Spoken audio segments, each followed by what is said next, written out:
Let us worship.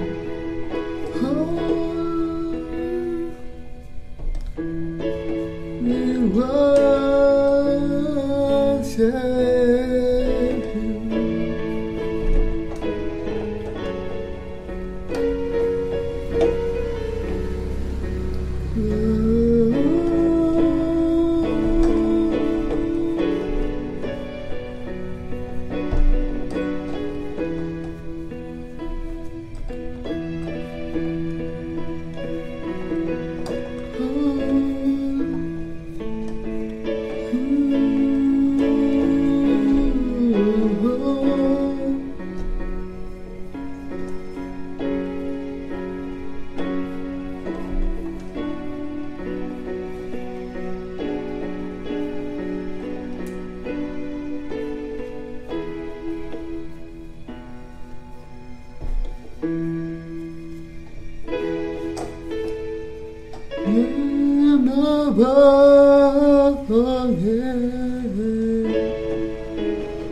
You are worthy of our praise, and my heart will sing again.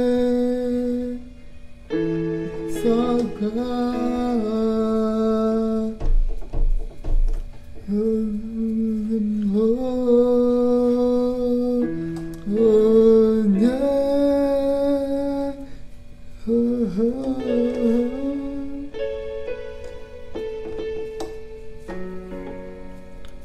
is our God, we see again,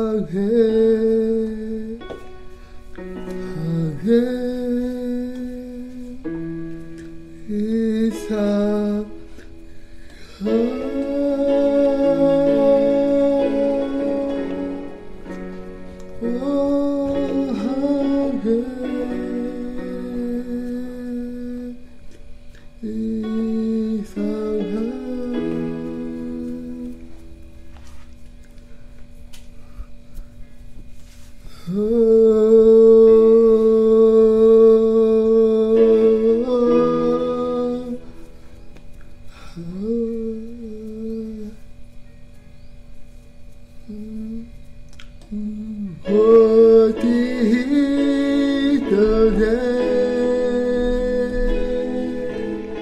Seated on the throne, communion with many come, you can victory heard, high and lifted up. Oh, Jesus, Son of God, the darling of heaven, crucified, worthy is the name.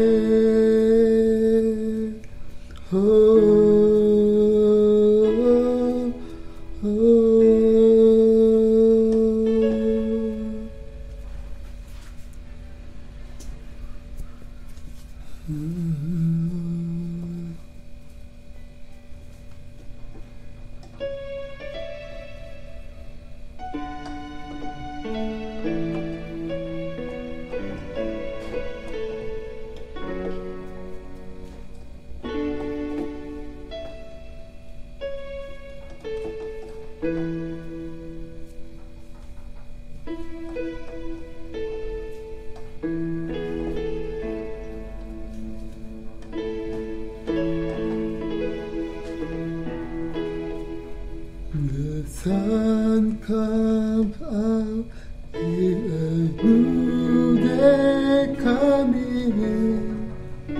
It's time to sing your song again.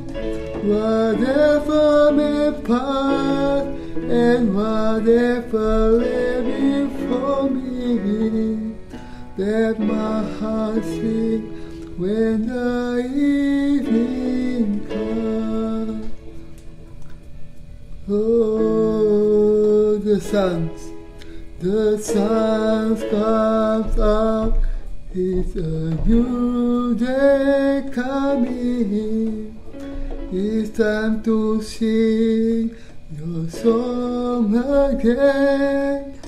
Whatever may pass and whatever lay before me, let my heart sing when the evening comes.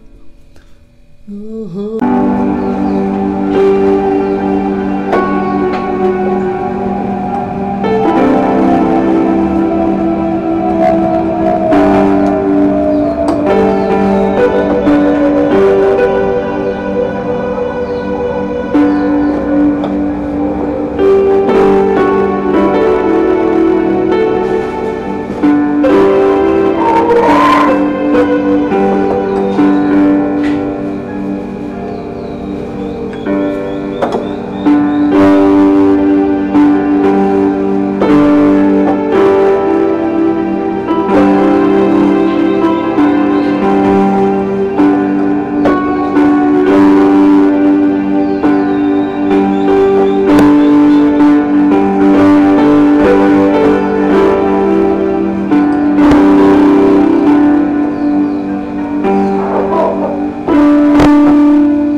Doktrin-doktrin keliru.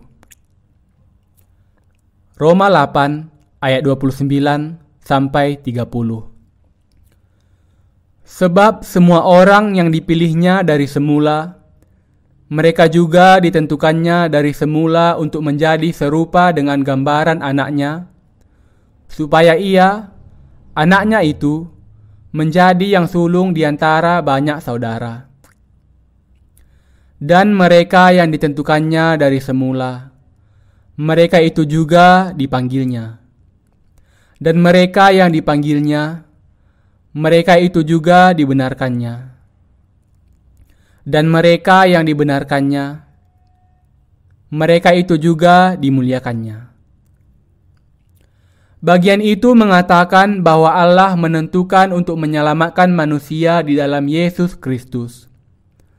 Untuk itu, Allah sudah memanggil mereka di dalam Kristus, membenarkan mereka yang dipanggilnya, dan memuliakan mereka yang dibenarkannya. Semua kebenaran dasar di dalam kitab suci direncanakan dan diselesaikan di dalam Yesus Kristus. Inilah yang dijelaskan oleh surat Roma kepada kita. Tetapi banyak teolog dan pelayan palsu sudah membelokkan kebenaran yang jelas dan sederhana ini menjadi hanya sekedar doktrin yang berisi pemikiran dan ketertarikannya sendiri, dan dengan semangat menyebarkannya. Kita akan memperhatikan untuk melihat banyak orang salah paham akan kebenaran ini. Beberapa teolog menyimpulkan ada 5 doktrin besar dalam ayat itu. 1. Pengetahuan. 2. Penentuan. 3. Pemanggilan yang efektif. 4 pembenaran, dan 5 pemuliaan. Kelima doktrin itu dikenal sebagai mata rantai emas keselamatan dan sudah disebarkan sebagai kebenaran baik kepada orang percaya maupun orang yang tidak percaya. Tetapi pandangan mereka penuh dengan kesalahan. Kelima doktrin hanya berbicara mengenai apa yang sudah dilakukan Allah, yaitu Allah sudah mengetahui, sudah memilih, sudah memanggil, membenarkan, dan memuliakan seseorang.